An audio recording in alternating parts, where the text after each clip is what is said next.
हमर कविता के शीर्षक अछि पुण्य धरा भारत।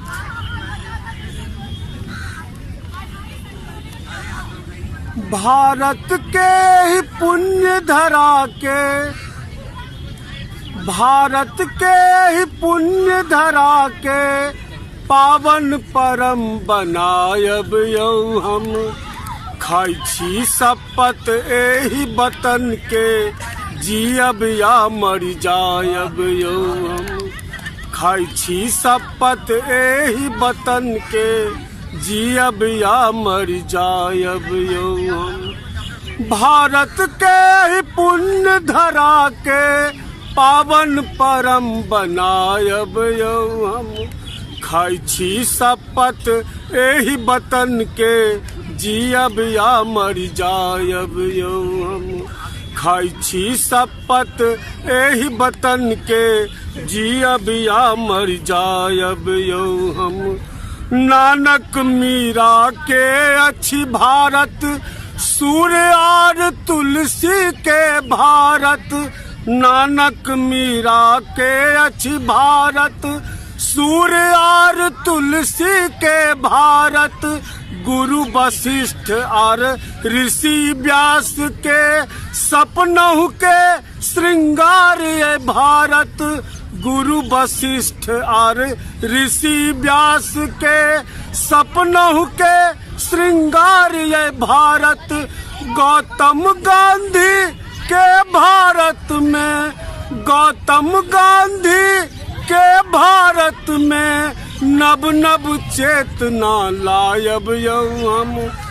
खाई छी शपथ एही वतन के जियब या मर जायब यौ हम। खाई छी शपथ एही वतन के जियब या मर जायब यौ हम। भारत के ही पुण्य धरा के पावन परम बनायब यौ हम। खाई छी शपथ एही वतन के जियब या मर जायब यौ हम।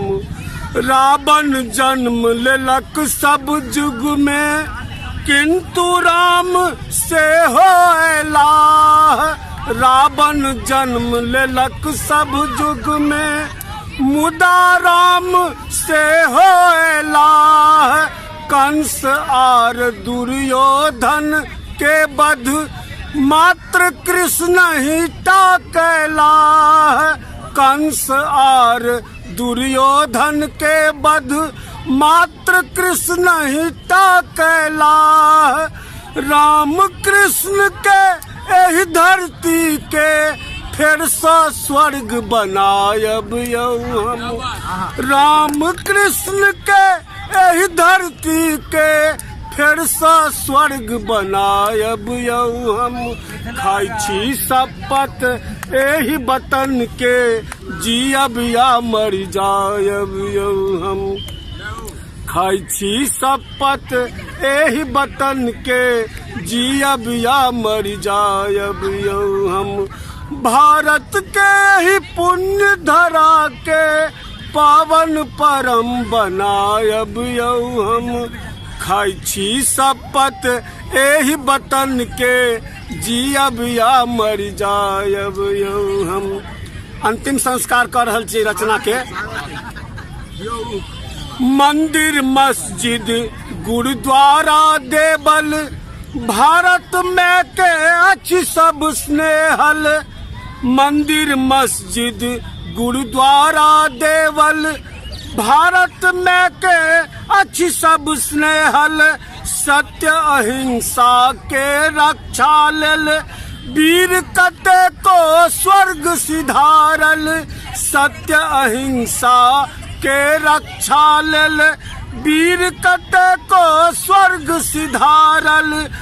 यदि कतहु हम देखी बुराई, ओही सा जा टकरायब यौ हम। अगर कतहु हम देखी बुराई, ओही सा जा टकरायब यौ हम। खाई छी शपथ एही वतन के जियब या मर जायब यौ हम। खाई छी शपथ एही वतन के जियब या मर जायब यौ हम। भारत के ही पुण्य धरा के पावन परम बनायब यौ हम। खाई छी शपथ एही वतन के जियब या मर जायब यौ हम।